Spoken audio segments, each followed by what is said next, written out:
Leo rising. How you doing, Leo? This is your reading for Saturn in Aries. We're only going up to the 12th or 13th of July, depending on what part of the planet you're on, when Saturn will retrograde. So we're just focusing on the first little stint of Saturn being in Aries. What's the agenda? What's Saturn up to? We're going to tap into that energy.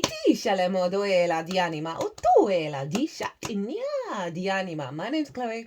I work with card divination, astrology, and as you just heard, and as you can see, I channel multi-dimensional energies through my body, both in the form of physical and vocal light language. All of this brings in healing, attunement, and activation codes to the messages that are going to come through for you today. Now, I read for the rising signs. So for those of you who do not have Leo in the first house, look to the house it does fall in your natal chart. Look to the themes of that house, and you want to apply those themes along with all the other meaning you've got going on in the sign of Leo. So you've got planets there or asteroids to the messages that come through in this reading. It will be as if that Leo energy, wherever it falls in your natal chart, has now energetically moved to the first house. So say you've got Leo in the 10th house and you've got Mars there.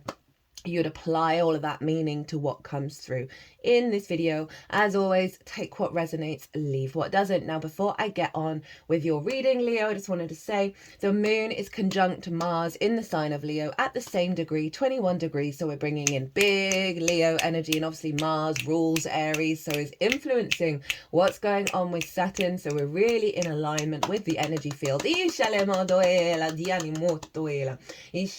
Now, there is a collective reading. And in that collective reading, I've broken down Saturn, Aries, Saturn in Aries, as well as the astrology of the exact moment that Saturn moved into Aries, which was on the 24th or 25th of May. Again, depending on what part of the planet you were from, or currently residing. And I really go into the weeds of the exact moment and the astrology of that, of how all the celestial bodies are talking to each other. That forms an energetic blueprint that then downloads into our energy field and unfolds internally and externally. So I really get into the weeds of all of that, as well as pull collective tarot cards and channeled messages. So if you want a deeper understanding of what, Saturn is up to, pause this video, go watch the collective, and then come and see how it's affecting the Leo energy in your chart.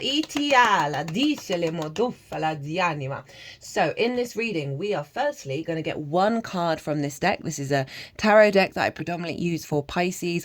It has beautiful imagery in, which I really lean into before going into the traditional tarot energy. So we're going to get a card on what Saturn is bringing from Pisces into the sign of Aries, because Saturn is actually currently in its shadow phase, and that means when Saturn is direct, going over the degrees, that it's then going to stop and go back over again. So Saturn is going to be going back into Pisces, so we haven't closed out that whole cycle of Saturn being in Pisces yet. So we're just getting a card on what Piscean energy Saturn is bringing through to help facilitate the Aries journey. And then we're going to be using this deck, where we're going to get one card on the main agenda of what Saturn's up to for you up until, as I said, the 12th to the 13th of July, when it then goes retrograde. What's the most integrated and expansive intention?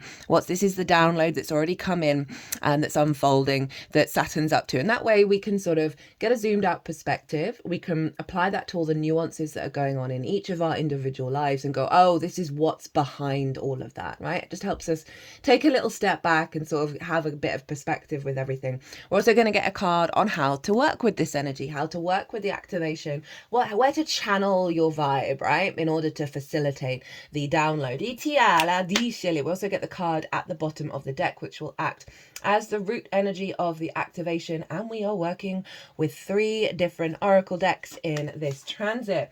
So my lovely Leo risings, where is this happening for you?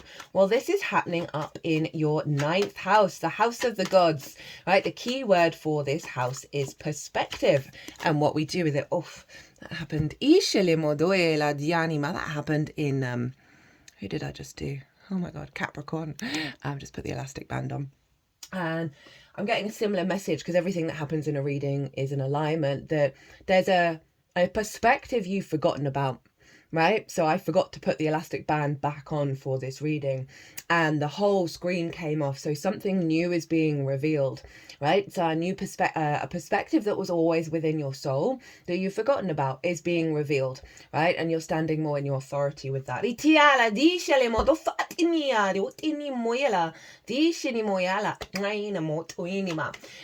So, yeah, as I said, perspective is the key word. It is about your morals, your ethics, your philosophies, your connection to book, religion, source, nature, science, all of those matrices that are bigger than you, that you're figuring out your part in them, which bits you want to take with you in order to build your own matrix, your own sovereign understanding of the interconnectedness of all things. Okay, all right. Okay, you got a bonus card. With that.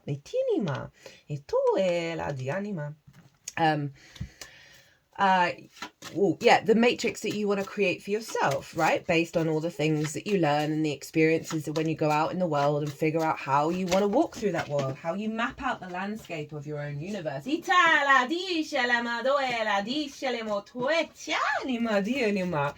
It is about mastering of things. So learn, something that you've been learning for a while, elevating that. It's also about teaching, so therefore sharing perspectives. We are not here, and perspectives isn't just an idea, it's a principle in which you can put into practice. So it applies to all things.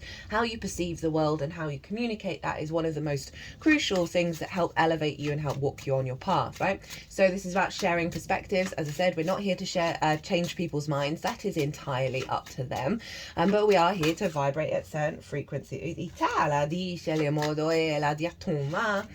It is about going somewhere that is unfamiliar to you for a longish period of time in order to broaden your perspective. It's often linked into foreign travel, right? So experiencing new things in order to expand your worldview, right? That doesn't have to be foreign travel. It can be simply moving to the countryside if you've lived in a city for ages, or traveling the multi-dimensional sphere,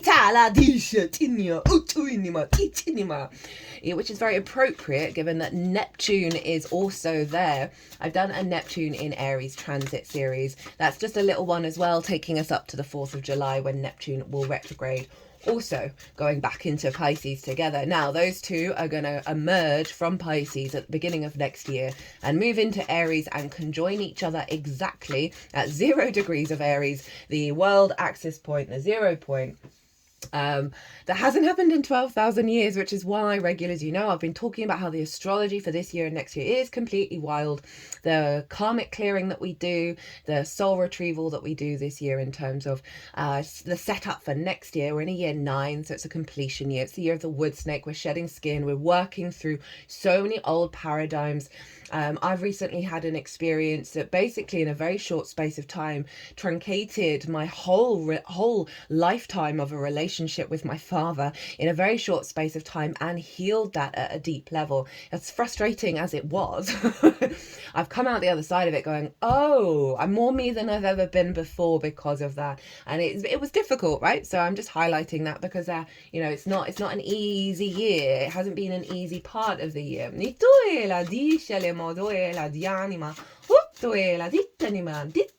So it's also about publishing, because obviously it's sharing your perspective. So you can just sort of apply that sense of expansion, the elevation and expansion of perspectives. So Saturn moving in there. Saturn is about maturity, authority, responsibility, due diligence, honoring and being an observance of cause and effect, because Saturn is linked into karma. It is also about restrictions and limitations and boundaries, foundations, often knocking down foundations. Saturn can do that for us, that locking down those foundations in terms of your perspectives that aren't going to serve you for the next 30 years. So radical transformation. Saturn isn't the easiest of planets. But for me, Saturn, the key word is integrity. And so whenever I talk to people about astrology, and it regards to Saturn, I'm like, walk your talk, figure out what your integrity is, and that will serve you in terms of Saturn. Saturn is also about commitment, right? As I said, it's a mature energy. There's responsibility, there's authority there, and essentially there's an upgrade of your understanding of perspectives and where they've come from, right? And being able to release a lot of karmic cycles around your perspectives, feeling more in power power, in your authority with those perspectives, an elevation of your commitment to them, you walking your talk in a more mature way in terms of applying those perspectives to your life, right? Sometimes we can have them, but we're not necessarily putting them into practice. And Saturn's very good at doing that. It's a bit of a serious planet, but happened to move into Aries while Neptune and Ceres were still at the beginning degrees of Aries. So this was still a conjunction, not exact, right? As I said, we're getting that at the beginning of next year with Neptune, which is wild. But Neptune is the great mystic, right? So you're really accessing divine inspiration, divine alignment when it comes to your perspectives. Neptune,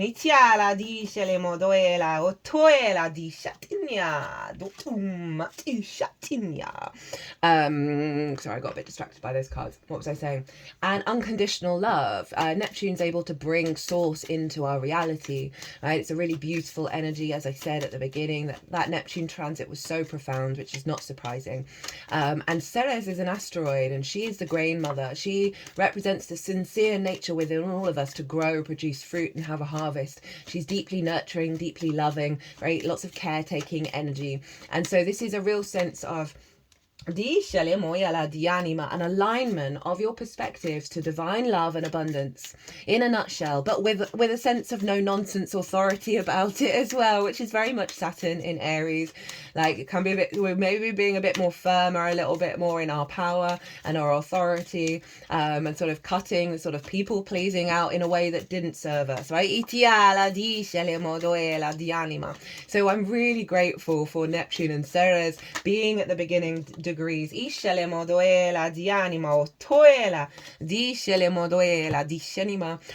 Aries, right? Really sort of soothing the harshness of Saturn, especially in the sign of Aries. But Aries is our instinct, our I am, our go. 9th house Aries energy is very much you want to experience things for yourself. You want to figure these things out for yourself. You're not going to be told what your perspectives are. You need to go and put it into practice and experience in order for it to lock it in, right? And so Saturn is really helping you commit to that, right? Commit to walking your talk and experiencing new things and pushing yourself into new frontiers when it comes to your perspective. So much of the 9th house can get a bashing because of what's going on in the world. So we externalize our true perspectives to the chaos, the drama, the war, the conflict.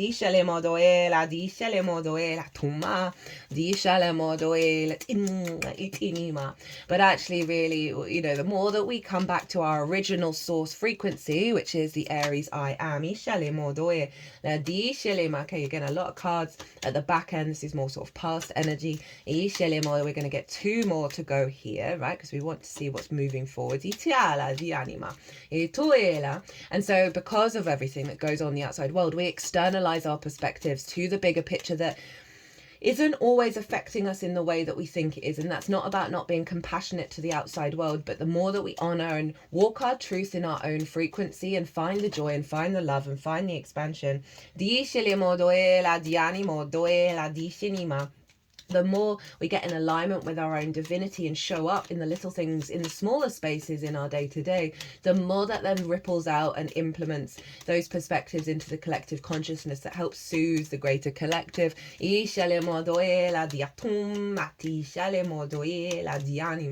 So that's what, you got this real power up going on. People seeing you with more authority in the way that you perceive the world is a big thing with Saturn moving through there. Now Mars is the ruler of Aries. That's too many, I said. One more. One of those cards was rebirth, and it was solitude, rebirth, dream. There we go. Oto fala di shanima itinima. Oto ela di shanima. One more oracle to go. So Mars is influencing Aries, and as I said, Mars is over in your sign, Leo. So there's a real focus on you walking your talk. Mars in the first house is very much you're gonna go your own way. Your actions and your deeds and your motivation come from this true sense of self, from this embodiment of self, and that's really infusing your capacity to apply your perspectives in the way that you walk, in the way that you move through the world, in the way that you embody yourself through your actions and your deeds, which is the sense of self, the body, your character, how other people see you. So there's going to be a sense of being perceived as very mature in regards to your actions. We just want one. They're really wanting to basically give you all the cards, Leo. So that big heart orientated energy is kind of soothing the raw hyper independence of Aries in a way that might be contrary, because you're operating more from your heart, that's activating sovereignty and independence and autonomy for others by observing your frequency. Now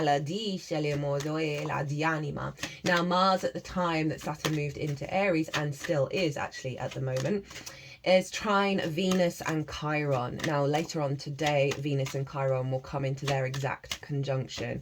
I am hopefully going to have time to do a very quick little transit on that, because that's been quite gnarly for everyone. You may have noticed a lot of wounds around the feminine, not sex specific, in your life, right? Connection, desire, harmony, grace, creativity, lots of wounds in the last couple of weeks that you may have noticed an energy shift around. The pain of that as we're turning it into wisdom, and so Mars was trying all of that.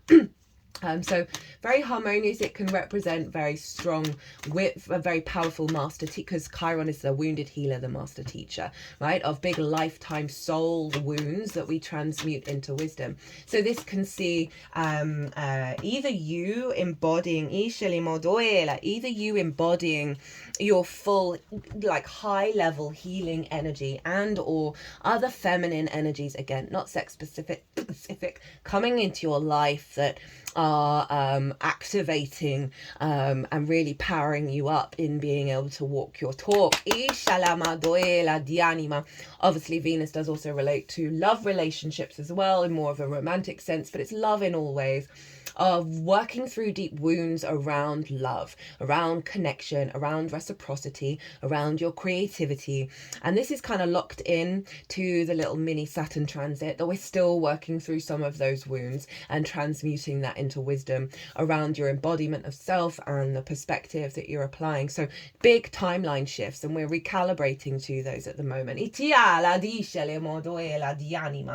Saturn's also sextiling Pluto, and that's the house of the other for you in Aquarius, and that can be business partners, clients, friendships, important friendships, long-term committed romantic relationships, as well as your relationship with Source. So Saturn's getting you right with your perspective, so you get right with those one-on-one relationships that are going to serve your true soul's transformation in a way that is magnetic and powerful for you, rather than debilitating, right? There may have been certain situations that are debilitating, in order for you to realize, no, I don't need this in my life. I don't need to be in this frequency.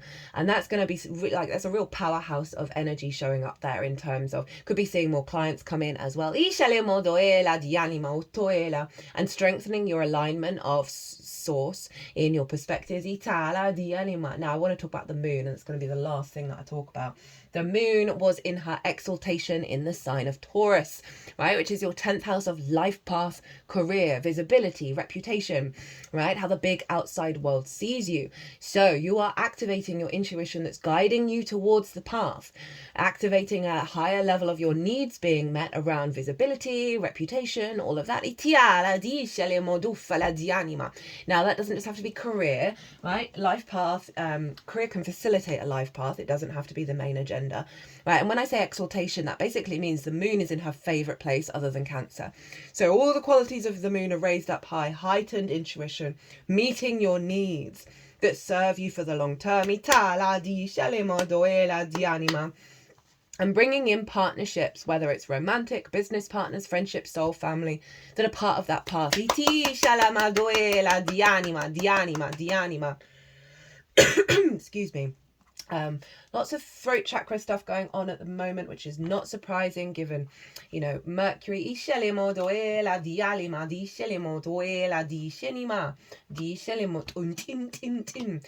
Given that Mercury is still in its home sign in Gemini with the Sun. So let's get into your stuff. Right, got a bonus card. This is what's coming on from Pisces.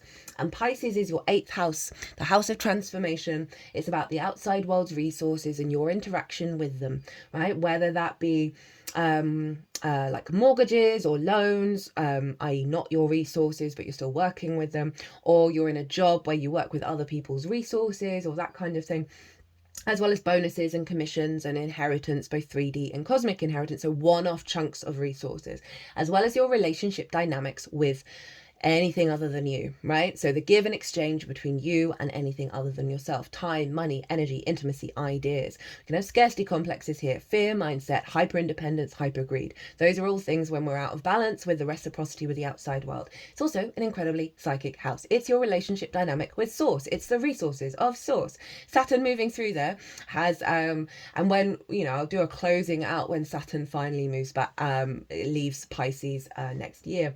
But Saturn provides tests for us to see if we are going to implement our own integrity, right? And so there's been tests and restrictions and limitations around reciprocity in order for you to get really right with yourself with that, right? In order to establish a deeper foundation of you in your power when you're engaging with the outside world, inshallah, you in your authority, right? So there may have been certain situations that have come up that have brought up perspectives, right, that old perspectives when it comes to relationship dynamics, right, that Saturn has been like, no, are you gonna stand in your power, or are you gonna self-sacrifice, right? And so Saturn's really been pushing the boundaries with that. Saturn's also been making the magic of Pisces real, and now it's bringing it all into your perspectives, right? So you're really standing in your power.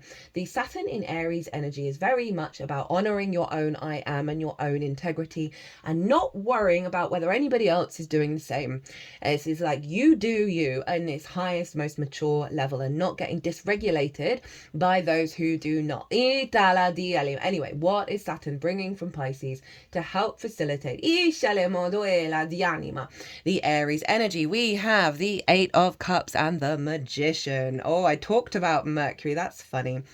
So the 8 of Cups, right? This is actually Saturn in Pisces, and it's about leaving behind unconscious responses. And this is quite a powerful image where this figure is sort of standing back from the crowd, and they are unclothed, right? So they are more of themselves, right? They have released an old version of themselves that's connected to the groupthink, connected to the collective, where they gave away their power, right? And they're coming back in. There's a sense of renewal, a release. You're coming back to your divine form, and you are moving beyond those old limitations, right, of what the outside world expects from you. This feels really balanced, right? We've also got this feminine figure along with this masculine figure. Again, not sex specific, but in terms of that union and relationship with the yin and the yang, that sense of giving and taking, reciprocity in its finest form. And it feels like there's a clarity coming through, an illumination and a clarity that is linked into devotion, right, in for both parties, right? This real sense of divine love that you are then going to be embodying in your perspective, right? That love is in everything. And then we got the Magician. So lots of messages, lots of downloads. You've got the 3 crows there. Very powerful figure here of this capacity through your awareness, through your embodiment of those ideas and those perspectives. As you move through the world, you are standing in your power. You're able to create your own reality because of everything that you've learned, and then how you're deciding to show up now. You're bringing that magic, the resources from Source with the ravens, or I think they're ravens. you know, the sort of divine messages, right? That sense of real strong connection with source as you step into your power, right? There you don't feel alone. Right, what is, I've forgotten what any of these cards are. What is this activation that got imprinted when Saturn moved into Aries? You may want to look back to that weekend, as I said, 24th or 25th of May. Here in the UK, it was on the Sunday, to see what themes were coming up around then. That's going to let you know what's unfolding, not only in the bigger picture, but the smaller cycle that we're currently working in. And also, today is the 1st of June, or is it the 2nd? It's the 1st. And yesterday was the 31st, which was Saturday, which is Saturn's day, which was the first Saturn day in Aries. So you might want to look what was going on then as well. That's always going to give you clues about what Saturn is up to.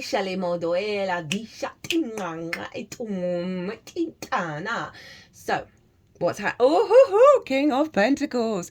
This ties in very nicely with that Taurus moon, right? The more you get in alignment with your perspectives, the more your path opens up, right?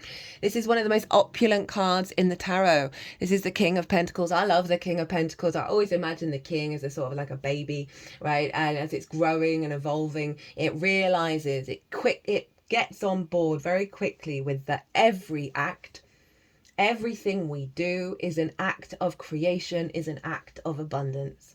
Even if it's something that goes wrong, it's still you're adding to the universe, right? So with that mindset of applying that to every moment of this figure's life, right? They then cultivated abundance, right? And then abundant things are in alignment with the abundance that your soul is seeking in this lifetime is drawn towards it. And it then cultivates that at a really high level. It has the golden scepter, and the only other person who has that is Venus, who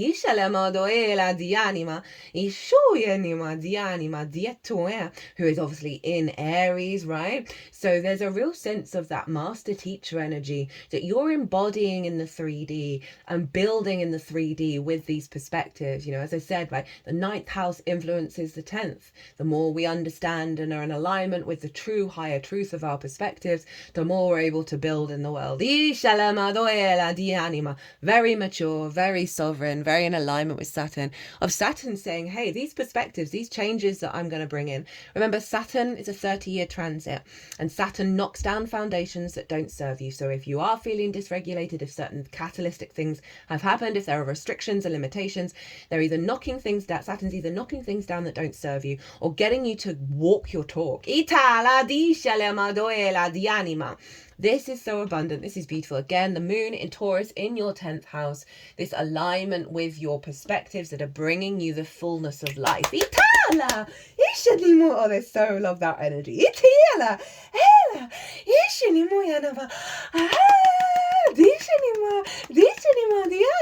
Woo! I feel very energized with that. That was a beautiful transmission that just came through.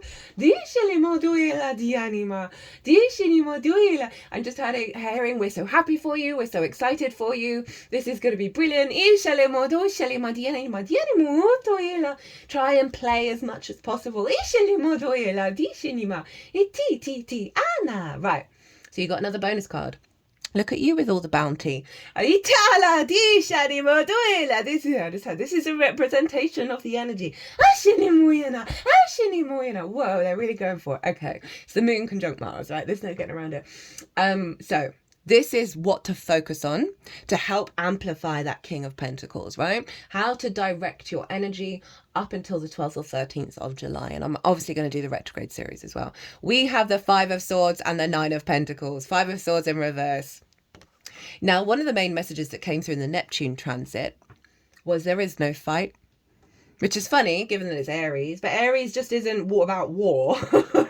We get a bit twisted that way because it often shows up on the main stage in that way, but the main stage tends to really highlight old archetypes. Because, you know, the collective are in more dense frequencies, whereas the individual are more in aligned frequencies. So the 5 of Swords is about the bully victim cycle.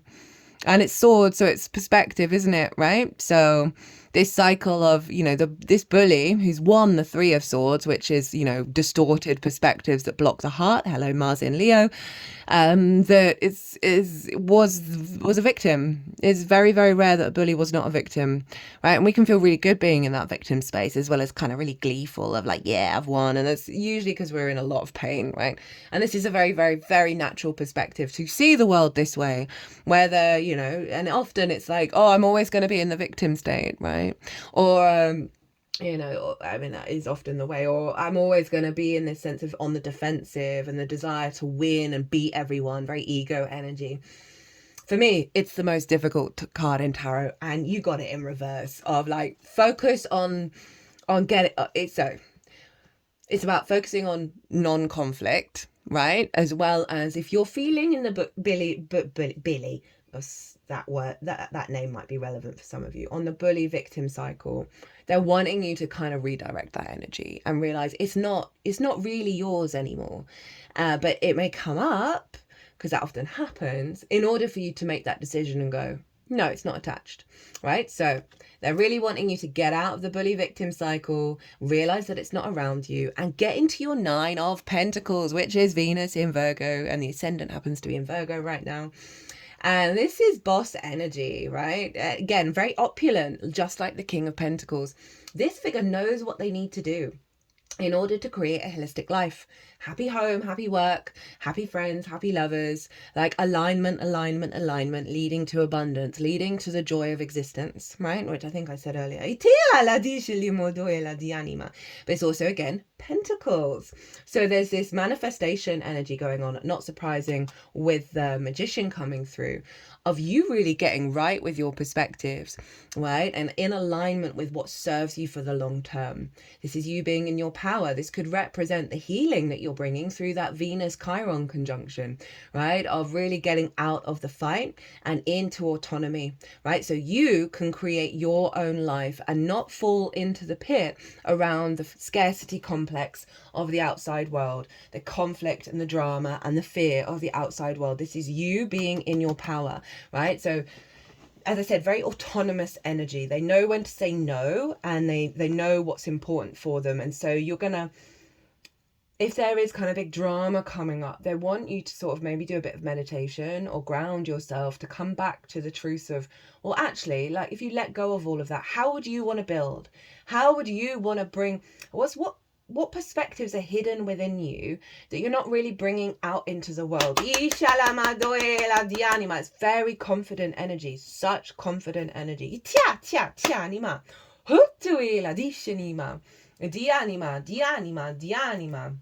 And it is about focusing on the perspective of the good life and not being in the old cycles. Now,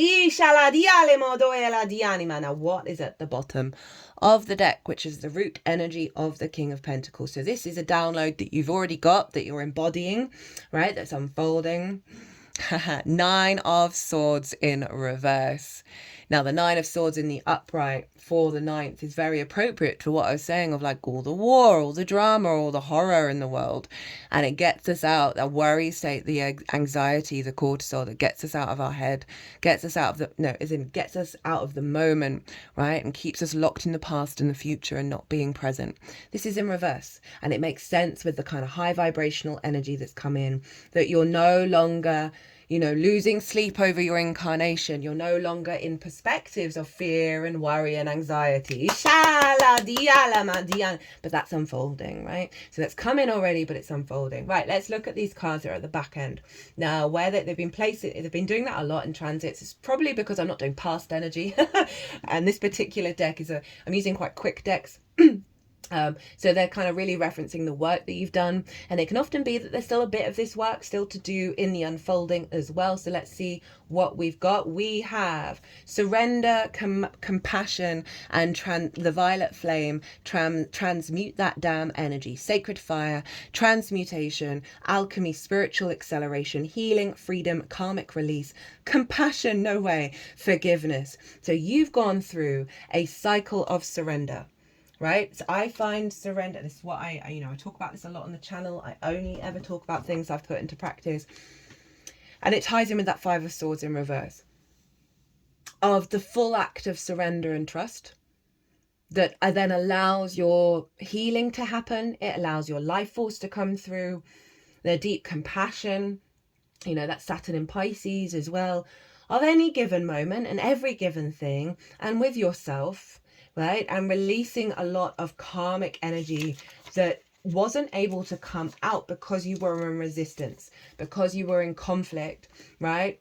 Perhaps with the outside world, or they're kind of putting it over the relationship dynamics, that there's been some wounds that have blocked you from truly embodying your most high vibrational perspective and the capacity to implement it in any given situation. So Archangel Zadkiel, Master Saint Germain, we have, it's time to get rid of that damned energy that's been bothering you. Work with the sacred fire of the violet flame to transmute it and accelerate your healing and ascension. You can do this. Now remember, this is on the back end, and as I said, there may be still bits left to do with this cycle. In the shadow side, there's a lot of dark and heavy energies around you. You have to push through this with more courage, hello Leo, than ever. You have what it takes, but it might not be easy. And again, that's linked into the Venus energy, conjunct Chiron. That's linked into the trine with Mars, of the alignment of that, of really getting your motivation and drive back. But it's come from a really soft place. It's come from a really gentle place that is allowing you to leave behind unconscious responses around scarcity and your own sense of value, right? With that 8th house energy that is activating a higher level of the I am.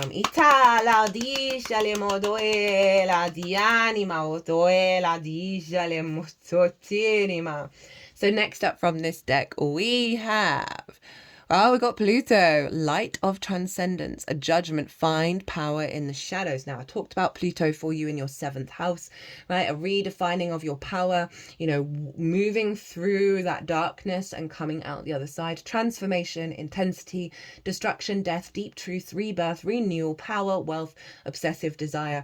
This also feels like a really big activation, right, to the light of transcendence. Okay, so they're really highlighting that it's been in the past, but it's also at the root of how you've got to this 9 of Swords in reverse.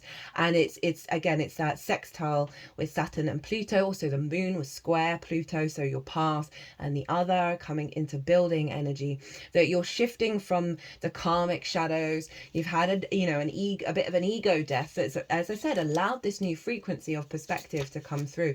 Let's read what it says from the book. You are going through a very powerful and important phase of your life. Remember, Saturn is also knocking down a lot of foundations as well. So you may, over the next month and a half, just feel like that there's an emergence coming, right? It's going to be in different stages for everyone, but it's getting you back to your power. It might be intense, but it will all be worth it in the end. You're taking your power back and it will be epic. Hang in there. In the shadow side, the darkness is consuming you. You need to redirect your focus and energy, maybe seek help or support.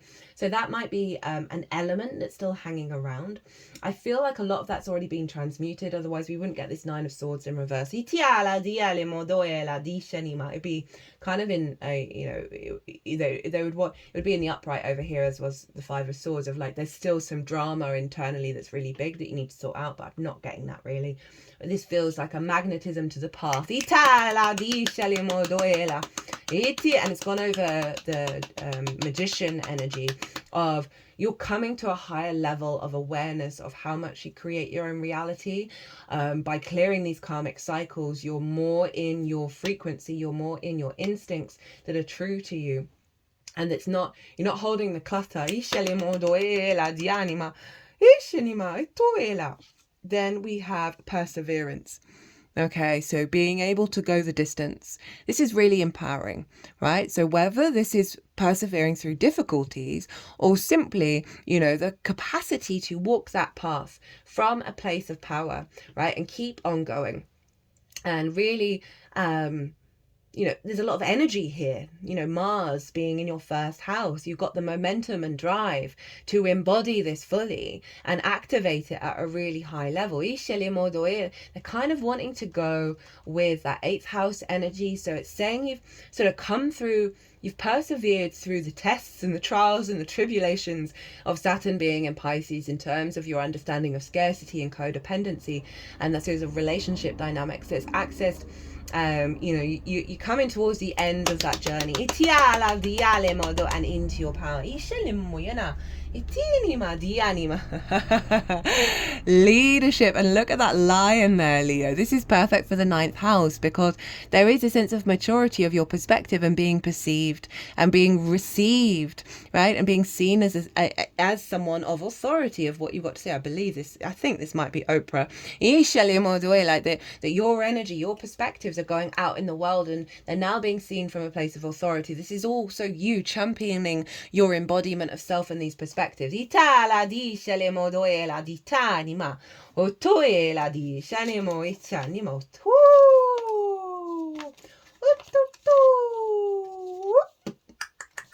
Okay, final card from the Astro Ascension deck. We have Venus. Oh, hey, babe. Light of beauty, the Empress, growing in love and abundance.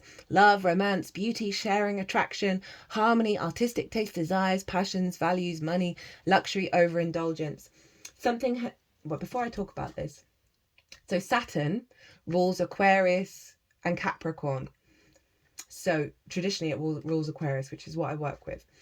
And so wherever Saturn is always influencing Capricorn and Aquarius. Now that's your work house and the 7th house of relationships, important relationships in your life, right? So there's a real shift around creativity in the way that you work and reciprocity on love and abundance, both in the way that you work and in your one-on-one relationships, where there's more reciprocity, and that ties in with what you've learned from the 8th house in terms of the relationship dynamics that show up in your life. Something has changed and it's bringing you beauty, harmony and love. And also we do have a Venus card here. You're growing in abundance and your desires are getting fulfilled. Shadow side, there's flaws in your lifestyle, relationships or finances. It needs to be taken care of and brought back to balance. It might be destructive if not attended to. So Saturn can still provide us with lessons, even the ones that we've learned. We're often to sort of see if we're going to fall back into the trap again or if we're going to activate and be in alignment with what we've learned, right? So for some of you, there may be future tests and trials and tribulations when it comes to the Venusian energy, right? But that's not necessarily going to be for everyone, and it might just be highlighting the work that you've done already. They're really putting a lot of this on the back end of that Pisces energy and what you're bringing from it, right? That strength of embodiment of a reciprocity within yourself that is now externalizing and integrating into your perspectives, which is going to then manifest in your path. Right, final card. Ooh, speaking very fast, not surprising. Mercury in Gemini. So what have we got from the Hero's Journey Dream Oracle? I bought this specifically for everything that's going on in the sign of Aries. You are invited, and it's a number 9. Suit up, show up, and open up. Never forget that life can only be nobly inspired and rightly lived if you take it bravely and gallantly as a splendid adventure in which you are setting out into an unknown country, to meet many a joy, to find many a comrade, to win and lose many a battle. And that's a quote by Annie Besant. And that sums up the 9th house and also the Leo energy, right? Aries is about going into new spaces, and we've got that joy coming through, right, from the heart space. I mean, that's perfect. Basically, like, you are stepping into your divine perspective and you are putting it into practice, Leo. Ooh! Right, message. Feel the gentle tap on your shoulder. Notice the golden ticket in your hand and see the red carpet leading you to the highest destiny rolled out before you. Hello, Moon in Taurus, linked into your path.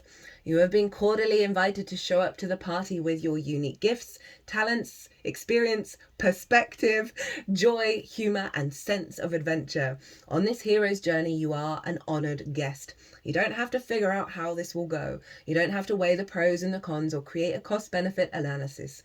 Yeah, that's bringing in that South Node and Virgo there and releasing all of that. Instead, leap, build your wings as you go, and trust that even if you fall, you will be falling forward. Even if you stumble and fumble, it will be into the ecstasy of expansion. Dream symbol, invitation. Dreams of an invitation are preparing you for an opening or opportunity. They come as a blessed summons from the universe to participate in life. Take note in the way this dream makes you feel. Does the invitation invoke trepidation, thrill, or cover you with tingles? You've been chosen. This adventure of a lifetime is beckoning you now. Mantra. I am honoured to have been given a golden ticket to participate in my best life. Oof! Love it. I mean, and at the bottom of this deck, we've got Sovereignty, which came up in the Gemini new moon oracle reading. We've got Mars. Hello, Mars. Light of power. Burn or be burned. Energy, passion, action. Determination, ambition. You are in alignment, Leo. And I'm here for it. Right, I'm going to leave it there. Whew. That was big energy, big energy. Leo, I enjoyed this reading so much. I hope it resonated with you. It was an honor and a privilege to read for you as always. If you want a personal reading, the details are in the description box or on my website. But other than that, Leo, I mean, be good to yourselves, be good to those around you, safe travels, and be well until we meet again.